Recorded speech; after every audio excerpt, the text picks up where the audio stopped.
Hi guys! Sorry po, haggard po ako. Kasi po kakatapos ko lang pong magluto ng leche flan guys. Ayan po, mga niluto kong leche flan guys. So, malamig na po siya. Kaya, lilipat ko lang po siya sa canister.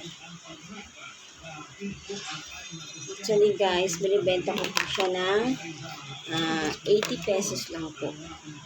Meron na po kayong yummy, creamy leche flan. Kasi guys, yung leche flan ko po ay pure egg yolk guys. Kaya siya yummy, creamy. Yan guys. So, ayan siya guys.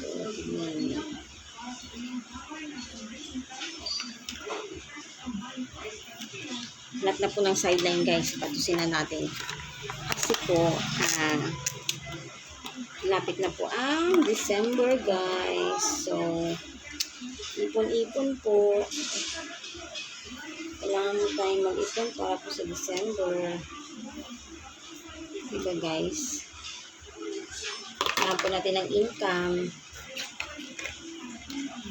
Kailangan natin ng kita guys.